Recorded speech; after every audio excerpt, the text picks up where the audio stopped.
Voilà. Est-ce que vous m'entendez maintenant?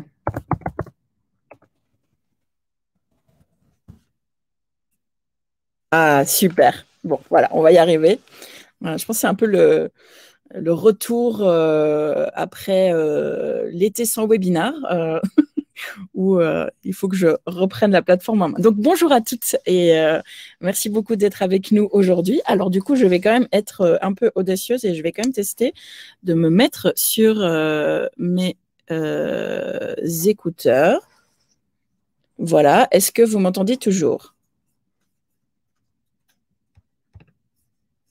Est-ce que tout est toujours OK? Oui, OK, parfait, voilà. Donc, aujourd'hui, comme je disais avant, mes personnes n'avaient entendu. Donc, nouveau format pour ces webinars qu'on reprend après une pause estivale. Donc, j'espère que vous avez tous pu profiter pour prendre un peu de soleil ailleurs qu'à Luxembourg, en tout cas, parce que le soleil n'était pas vraiment au rendez-vous. Et on fait des formats courts autour du déjeuner. Ils sont toujours enregistrés et disponibles en replay par la suite. Il suffit de vous inscrire quand vous voyez les liens.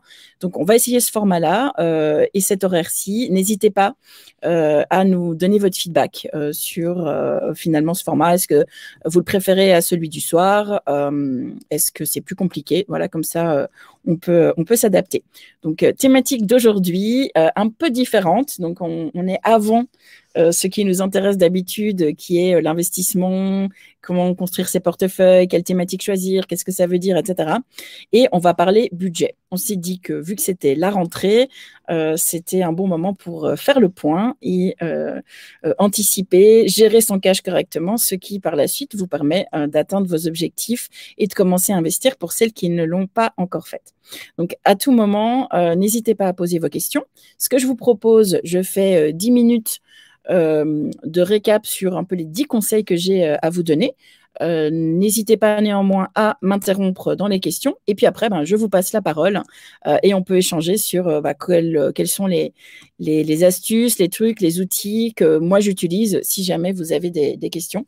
Je sais qu'après la newsletter, j'ai eu pas mal d'échanges justement, notamment sur les poches d'anticipation. Mais ne brûlons pas les étapes et allons-y pour cette présentation. Donc, comme je disais, j'articule cette intervention autour de 10 conseils.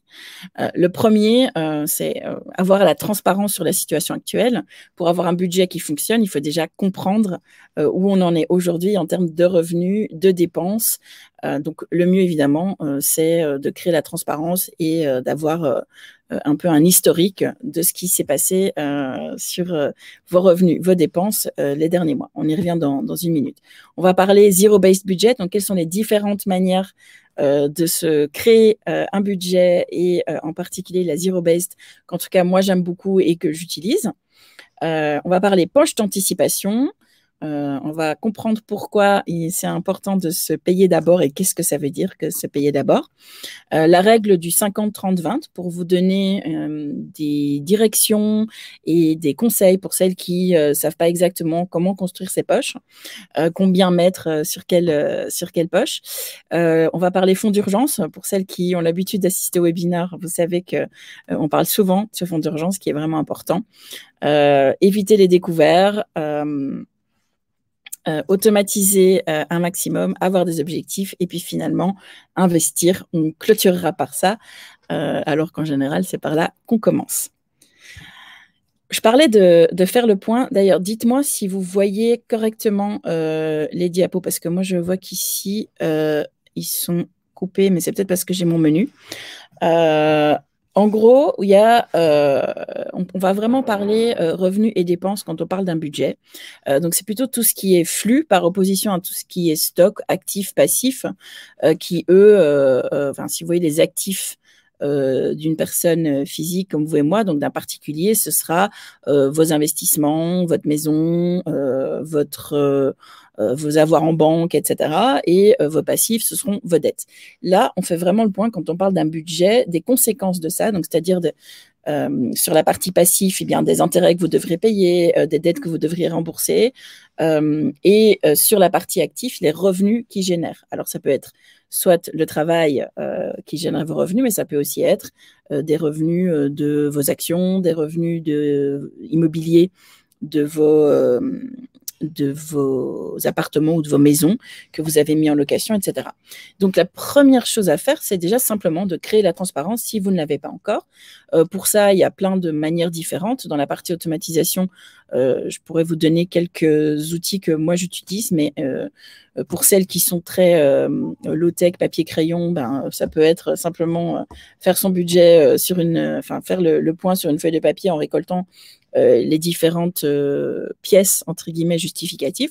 Ça peut aussi être un fichier Excel ou autre sur votre ordinateur ou quelque chose d'un peu plus élaboré, des outils finalement de tracking, des extraits de vos fiches de salaire, de vos relevés bancaires, etc., etc. La première chose à faire, évidemment, c'est de récolter déjà l'information. Donc, pour la majorité des gens, le premier dans le revenu, ce sera vos fiches de salaire ou vos factures de prestation de services si vous êtes indépendant. Et alors, à côté de ça, comme je parlais, les revenus passifs, si vous en avez, donc c'est-à-dire des revenus locatifs, des dividendes ou des plus-values sur vos investissements financiers, des revenus d'activité complémentaires, que sais-je. Donc, déjà, créer la transparence là-dessus. Et idéalement, pas juste sur le mois qui vient de s'écouler, mais sur une certaine période, puisque dans un budget, il y a beaucoup de ce qu'on appelle la saisonnalité, c'est-à-dire des dépenses qui n'arrivent pas tous les mois, mais à certains moments de l'année. Donc, par exemple, le mois de septembre, si notamment vous avez des enfants, c'est un mois qui en général est un peu plus costaud parce que y a toutes les dépenses qui sont liées à la rentrée. Donc, c'est toujours bien de faire 3-6 mois d'historique pour avoir une vue précise, ou en tout cas plus précise, des différents mouvements, des différents flux, en particulier du côté des dépenses, puisque vous aurez des dépenses qui sont les dépenses d'assurance, les dépenses, les impôts, etc., qui n'arrivent pas mensuellement, mais à certaines périodes de l'année. Donc, pour éviter de les oublier, remonter un peu plus loin, c'est assez utile. Alors oui, si vous ne l'avez jamais fait, ça prend un petit peu de temps. Et donc, comme on en parlait dans la newsletter, le mieux, c'est de faire ça au calme, chill, un week-end où vous avez le temps et de faire un peu le point. C'est pas marrant comme exercice, mais in fine, c'est finalement assez utile. Et puis, ça permet finalement de réfléchir sur la manière dont on gère ou pas son cash, dont on l'a fait dans le passé, et ce qu'on voudrait pouvoir éventuellement transformer pour le futur. Voilà, donc ça, je pense que sur la partie faire le point, c'est assez clair. C'est récolter les pièces qui vont vous permettre de déterminer, prendre un historique de 3-6 mois et utiliser le médium qui vous convient le mieux, que ce soit du papier, un fichier Excel ou quelque chose de plus structuré, des outils qui vous permettent d'extraire finalement les données des différents points. Ensuite, une fois que vous avez cette transparence, encore faut-il en faire quelque chose. Et c'est là où on arrive aux différentes manières, du coup, de structurer ce budget. Donc, la transparence que vous avez créée sur le budget doit vous donner une indication sur combien vous dépensez, quels sont vos principaux postes de dépenses, quelles sont les dépenses qui sont récurrentes, à quelle fréquence est-ce qu'elles arrivent, et ça vous permet du coup de vous projeter en disant, voilà, si je ne change rien, voilà comment les prochains mois, la prochaine année va se passer. Ça vous permet aussi, et c'est pour ça que j'utilise le terme pleine conscience, de vous poser et de réfléchir sur finalement votre niveau de confort et de contentement avec la manière dont votre argent est dépensé ou finalement avec combien vous gagnez et vos différentes sources de revenus. Et une fois que vous avez ça, vous avez la base pour créer votre budget pour le futur. Plusieurs manières de faire. Alors, j'en ai 3 principales, mais il y en a plein d'autres. Si vous allez sur YouTube, Google, vous en trouverez plein. Et donc, j'ai envie de dire, trouver une qui vous convienne également. Là, j'en ai 3 principales. L'approche top-down qui est en fait de dire, voilà, moi, je vais partir de mes revenus et je vais décider sur base de ce que j'ai pu comprendre de mon historique, combien je vais allouer mes différents postes de dépenses. Et je vais faire mon budget comme ça. Donc, on dit top-down parce que, voilà, on part du du haut des revenus et puis on alloue finalement une partie de ces revenus à différentes poches de dépenses. Et puis au fur et à mesure des mois, des semaines qui passent, on vérifie, on essaye de rester dans les poches qu'on s'y alloué ex ante. Une autre manière de faire, c'est de partir par le bas, c'est-à-dire d'aller regarder les dépenses antérieures et de dire, bon ben voilà, je me construis mes poches de dépenses sur base de ce que je vois dans l'historique. J'ai dépensé autant dans la catégorie vêtements, par exemple, je me crée une poche dans mon budget qui est la même ou un peu plus que celle de l'année passée. J'avais une poche assurance, je sais que ça va revenir. Peut-être il y a peut-être quelques changements que je peux faire, mais je vais faire comme ça. Et là, vous le construisez en empilant finalement ces poches jusqu'à arriver au total de vos dépenses, en espérant que la totalité des dépenses que vous budgétez pour le futur rentre dans les revenus que vous prévoyez de générer. Donc, c'est un peu finalement la poule et l'œuf, dire est-ce que je pars de ce que je gagne et puis je divise et je dis voilà comment je vais l'allouer entre mes différents postes de dépenses, ou je regarde ce que j'ai dépensé dans le passé, je reconstruis ça avec finalement mes envies, mes réallocations, et puis après je vérifie que je ne dépasse pas mes revenus. Donc, idéalement, à la fin, il y a quand même un certain équilibre. Et puis, il y a l'approche que moi j'aime beaucoup, qui est ce qu'on appelle l'approche zero-based, qui est un peu entre les deux. Je veux dire, c'est-à-dire, l'objectif, c'est de dire, voilà, j'ai 100% de mes revenus qui doivent être alloués à différentes poches. Et ce n'est pas que des poches de dépenses, mais je vais vraiment tout calculer. Dans l'approche top-down, vous allez dire, voilà, j'ai X% qui doit aller, puis il vous restera un reliquat. Dans l'approche bottom-up, idéalement, une fois que vous avez fait tout l'empilement des boîtes de vos dépenses, vous allez aussi vous retrouver avec un reliquat, un excédent de revenus. J'espère. C'est ce que je vous conseille, en tout cas, de ne pas être exactement à l'équilibre où la totalité de vos dépenses égale vos revenus. Mais la manière dont c'est construit, du coup, c'est dire qu'en fait, c'est à la fin que vous avez ce qui vous reste. Tandis que dans le zero-based, on considère qu'on va allouer 100% de ses revenus à une certaine finalité. Donc, il va y avoir des dépenses, évidemment, des postes de dépenses que vous aurez définis, mais il y aura également vos postes épargne, voire vos postes investissement. Et in fine, la somme de tout ça sera égale à 100% et donc sera égale à vos revenus. Ça permet notamment de ce que je parlais au point suivant, c'est-à-dire de se payer en premier, de s'assurer que par design, votre épargne et vos ambitions d'investissement soient intégrées dans votre quotidien et dans la manière dont vous gérez votre cash.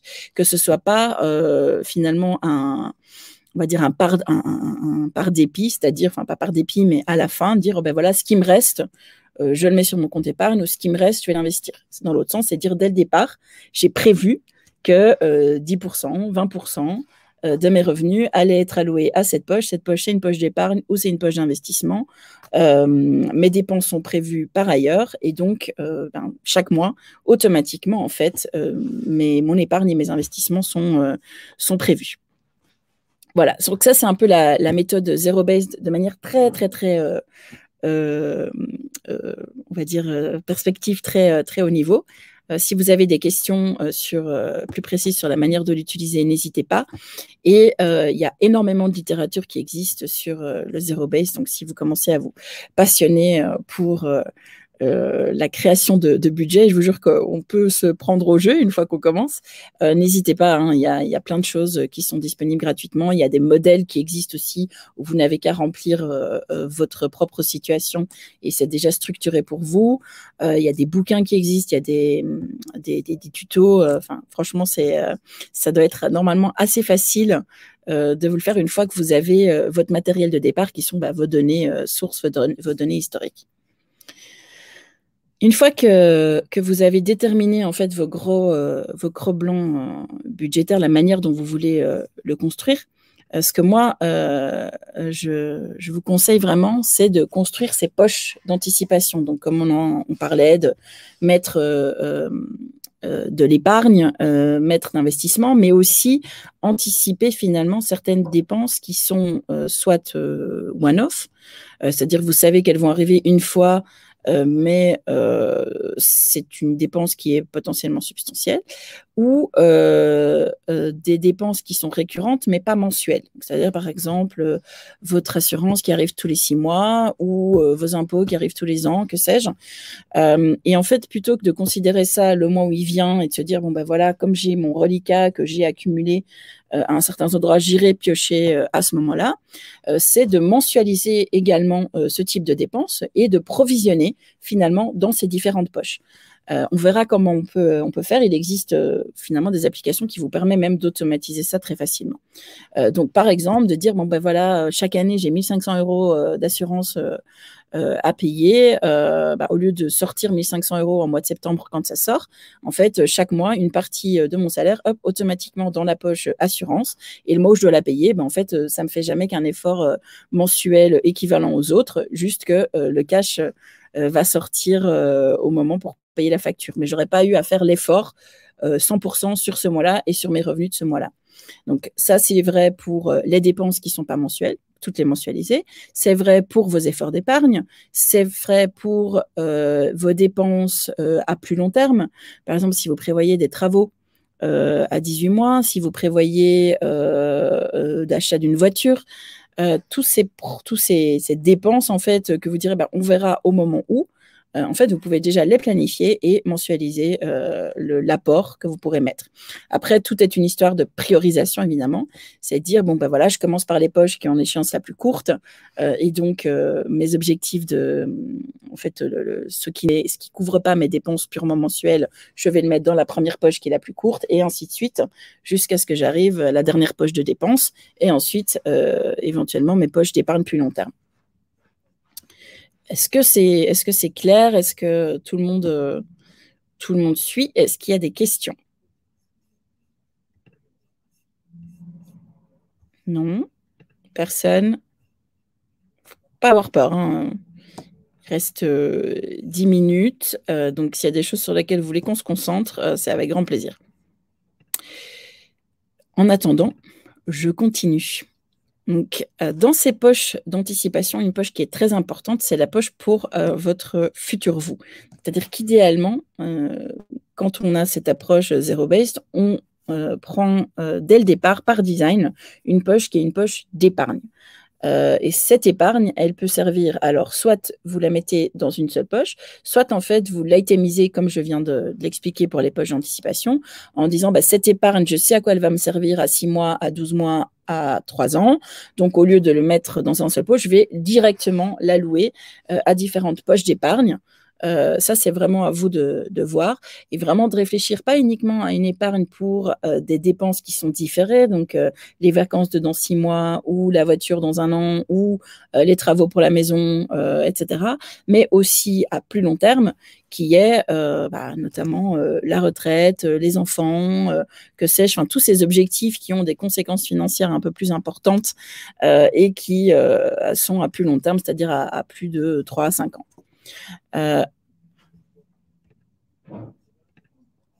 Combien justement allouer dans ces poches d'anticipation sur base d'un budget qui fait 100%?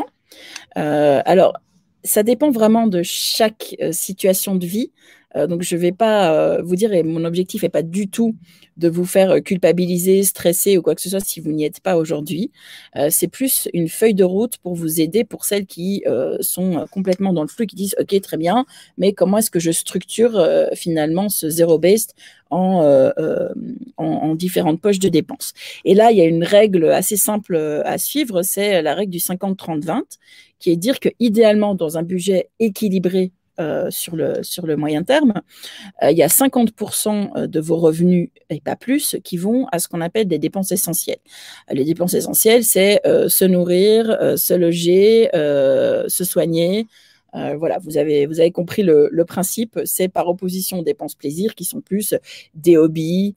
Alors les vêtements, on peut discuter, hein, il y a sans doute une partie en dépenses essentielles, sans doute une partie en dépenses plaisir, mais en tout cas d'avoir un certain équilibre, tout ce qui est resto, sortie, etc., d'être dans les dépenses plaisir. Et puis, et c'est là où le point est important, 20% des revenus qui soient dédiés à l'épargne, c'est-à-dire une consommation différée dans le temps et qui vous permet justement de remplir vos objectifs à moyen et long terme.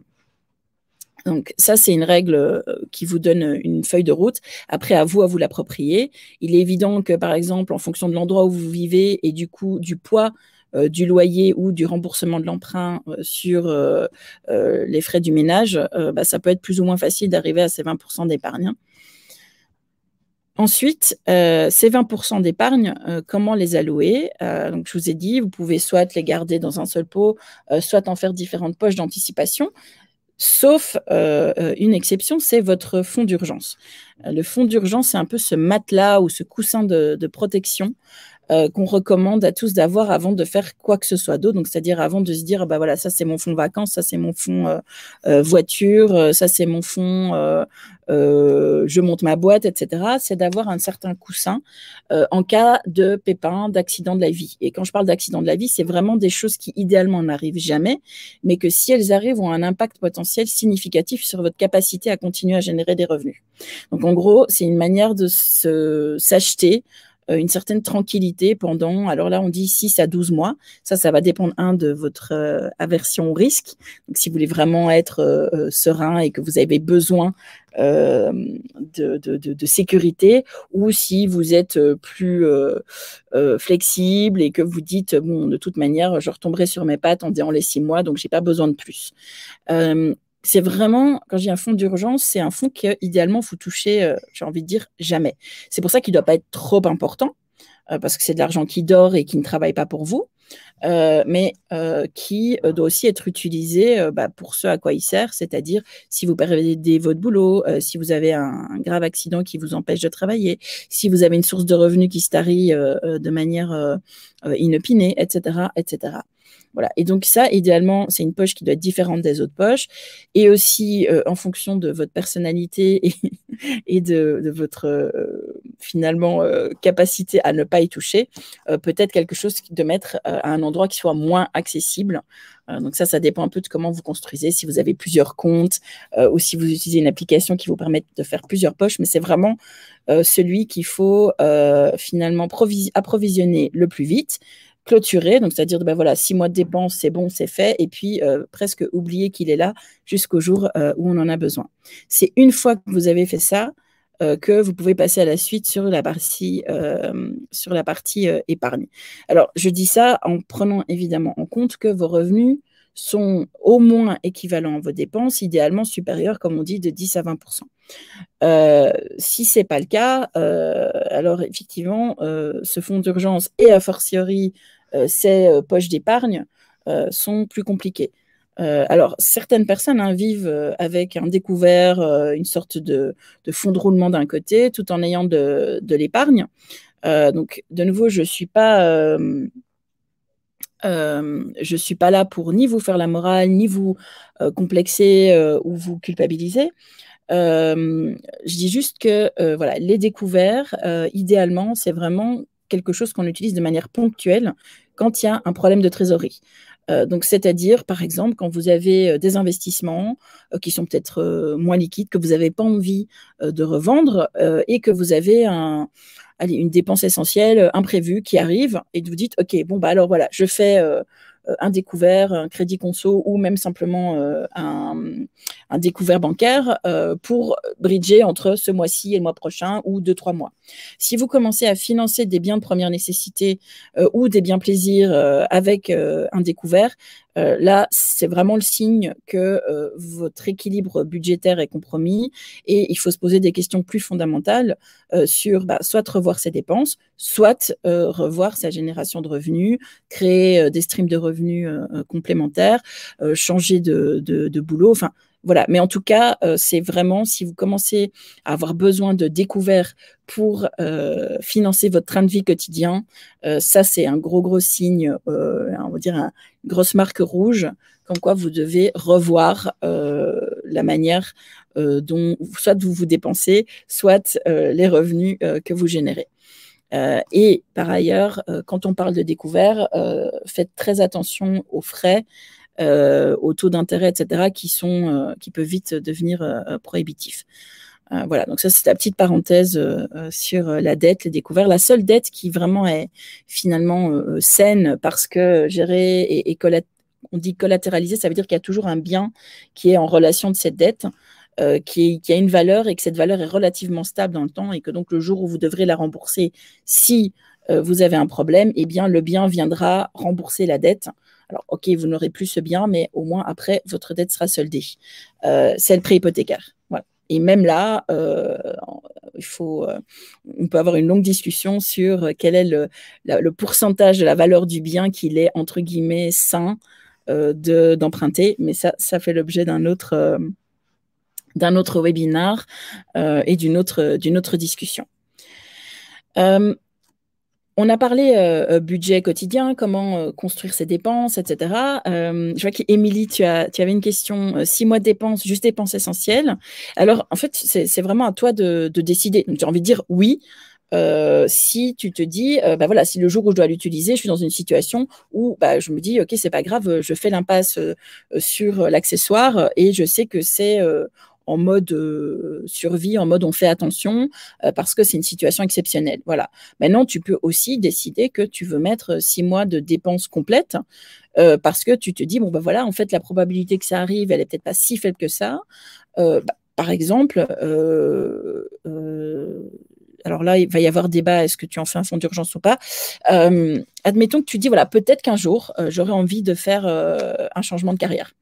Je peux le planifier, me dire, j'ai une poche, par exemple, je monte ma boîte dans 5 ans, ou je peux dire, je ne sais pas si ça va arriver un jour, mais si ça arrive un jour, je serai peut-être en situation de stress, d'étouffe. Enfin, peut-être qu'un jour j'étoufferai, peut-être qu'un jour je ferai un burn-out.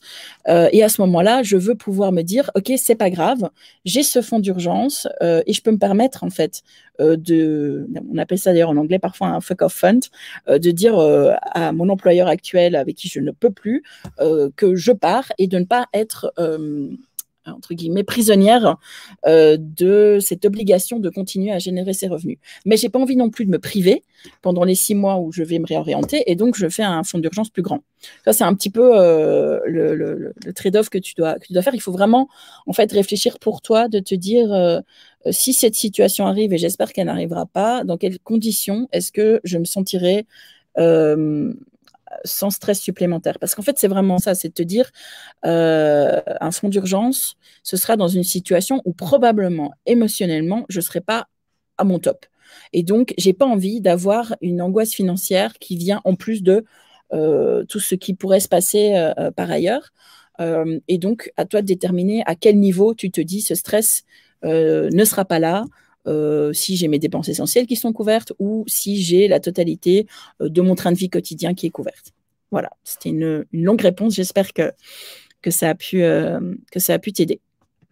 J'en ai déjà parlé quand on parlait des poches. Ce qui est très important dans la gestion d'un budget et dans la manière dont vous réfléchissez à vos finances sur le long terme, surtout si vous ne faites pas de budget aujourd'hui et que vous vous dites peut-être je devrais en faire un, surtout si vous n'épargnez pas aujourd'hui et que vous vous dites peut-être qu'il faudrait que je commence à réfléchir à ces 10-20% que je mets de côté, c'est toujours plus facile de se forcer à faire quelque chose qui n'est pas naturel. Il y a des personnes, et je n'en fais absolument pas partie, qui ont la budgétisation et la planification dans le sang. Hein. Je veux dire, j'ai des amis qui ont des fichiers Excel qui vont pratiquement aller détailler ce qu'elles dépensent jour par jour, faire la différence entre ce qu'elles dépensent le matin, le midi, le soir, dans quel truc. Voilà, enfin, vraiment un truc, alors certains diront magnifique, d'autres diront une usine à gaz, ça dépend de nouveau comment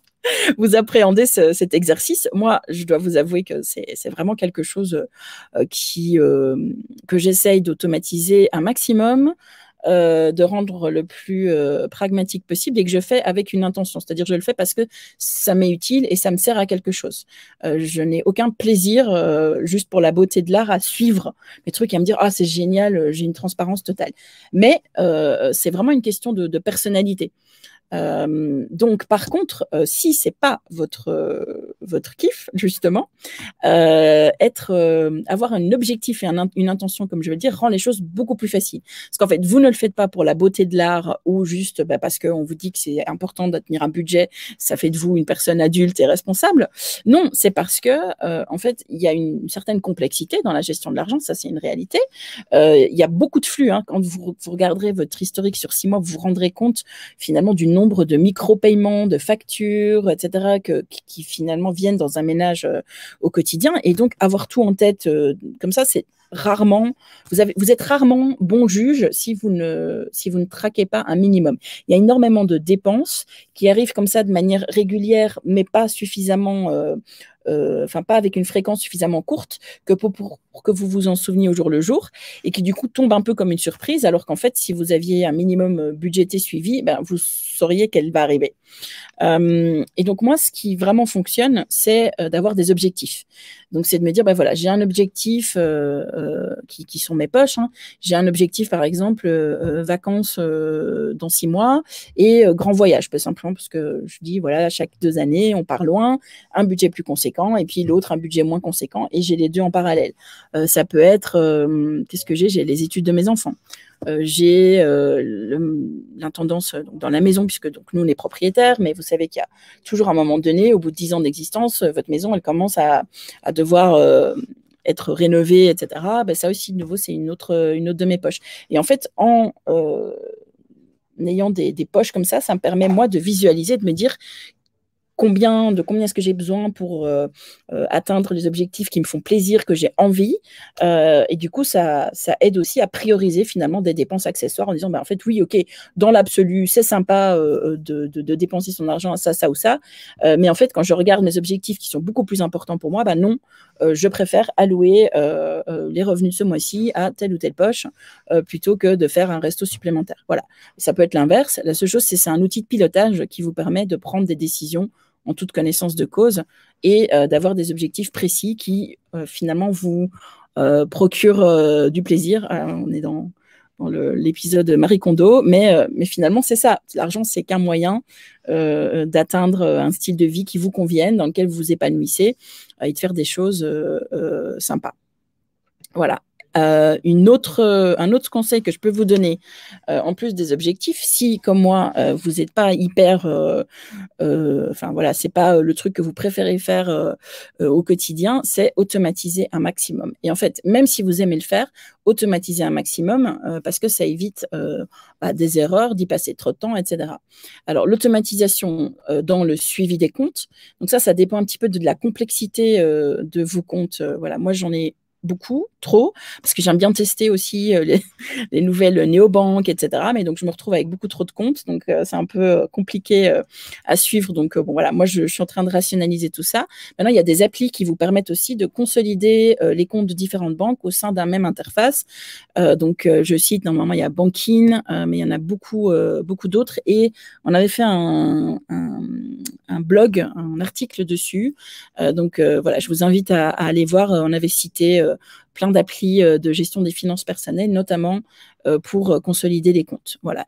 Si vous utilisez une seule banque, c'est plus facile. Vous avez, en général, les applis bancaires maintenant sont bien faites. Si elles ne le sont pas dans votre banque, c'est peut-être le moment de changer de banque, parce que aujourd'hui, la plupart des banques qui ont une bonne, entre guillemets, en tout cas, il y a moyen de trouver, que ce soit des banques traditionnelles ou des néobanques, qui ont des bons outils digitaux qui vous facilitent énormément la vie.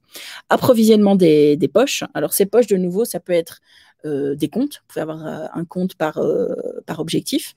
Bon, comme je dis, c'est peut-être un peu plus compliqué à suivre et en fonction de la banque dans laquelle vous êtes, il peut y avoir des frais qui sont liés à la gestion de compte. Donc ça, c'est pas top. Ça peut aussi être finalement des poches que vous gardez vous virtuellement, donc sur un fichier ou quoi, mais qu'en fait, ils ne sont pas implémentés réels, c'est-à-dire ségrégés dans des comptes, etc.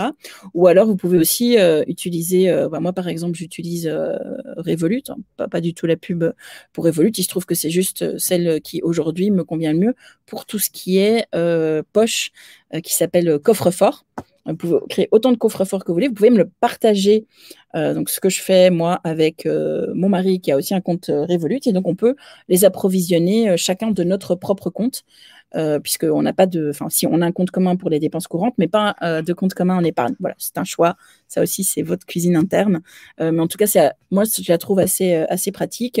Je pense que N26 doit avoir la même chose. Et puis, il y a certainement d'autres banques qui doivent l'avoir. Voilà, si vous voulez juste vous faire une idée de ce que c'est, ben, vous regardez ces applis-là et puis vous cherchez ce qui vous convient le mieux. Paiement catégorisé.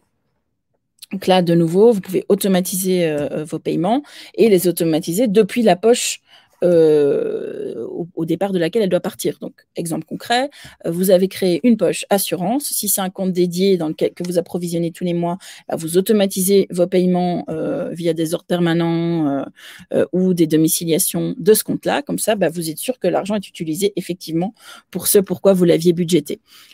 Si vous êtes dans des applis néobanques, parfois, ils ont même aujourd'hui des fonctionnalités qui vous permettent en fait de nouveau d'automatiser paiement, de reconnaître en fait les providers qui sont afférents à une poche bien définie.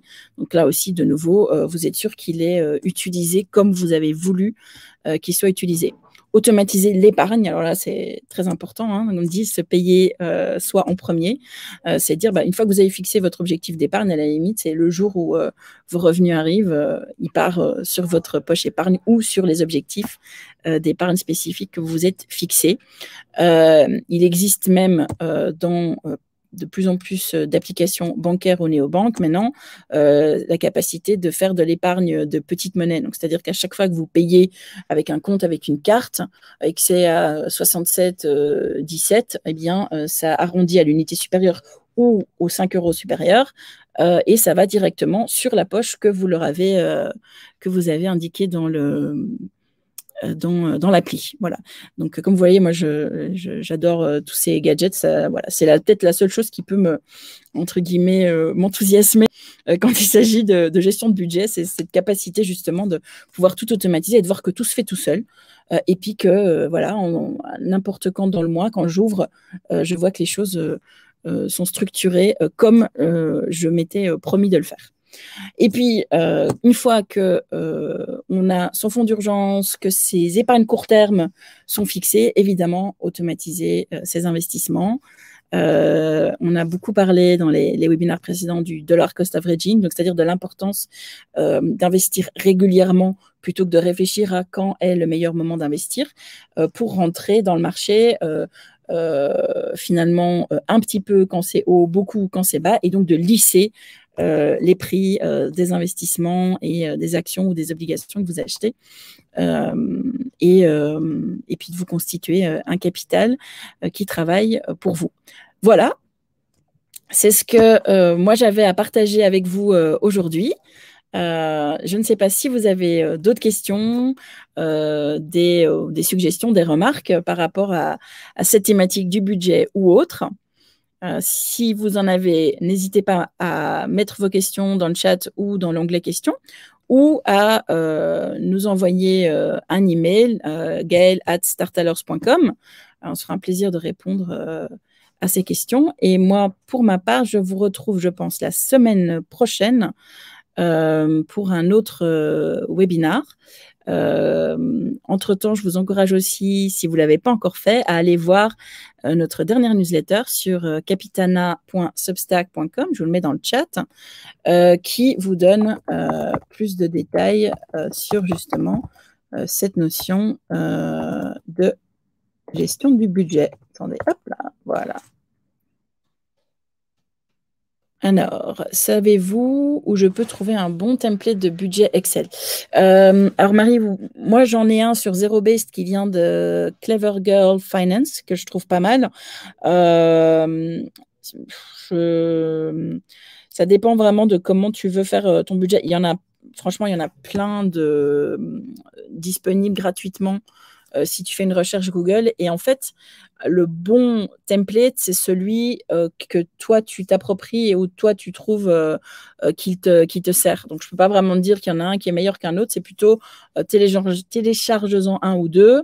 À la limite, même fais-toi ta structure idéale si jamais tu as déjà en tête une idée de la manière dont tu veux le suivre. Et puis, trouve-en un qui, finalement, qui te convient. Celui que moi j'ai en zero base, attends, je peux te déjà Clever Girl Finance zero base, attends, zero base budgeting, voilà. J'essaie de te trouver voilà, je t'envoie le lien. Là, tu as pas mal de voilà, d'outils. Donc, tu auras notamment un template et également voilà, différents articles sur les bonnes pratiques et d'autres manières. Voilà, je sais qu'ils ont un zero base, je pense qu'ils ont d'autres manières aussi de budgéter. Donc, voilà, je t'en prie, tu peux aller voir là-dessus. Bon, c'est en anglais, évidemment, comme son titre l'indique, mais tu peux aller voir là. Alors, je sais que Émilie me conseille d'en construire un. On y a pensé, effectivement. Et voilà, si ça vous intéresse, mettez-le moi en chat, en fait, et on verra alors si on vous construit quelque chose d'un peu plus sympa. Voilà. Ok, bah écoute Marie, on va se pencher là-dessus alors dans les prochains jours et on vous enverra ça par mail en suivi du webinaire pour celles que ça intéresse, un lien pour pouvoir le télécharger. Voilà. Bah, j'espère que ça vous a plu, que ça vous avait été utile. Et puis comme je dis, n'hésitez pas à me revenir si vous avez des réflexions, si vous commencez un budget et que voilà, d'autres questions surviennent, ben voilà, envoyez-nous un mail, on répondra avec plaisir. Voilà, moi de mon côté, je vous souhaite une excellente journée, un bon appétit si vous allez manger après, et je vous dis à la semaine prochaine pour d'autres aventures. Voilà, à très bientôt. Au revoir.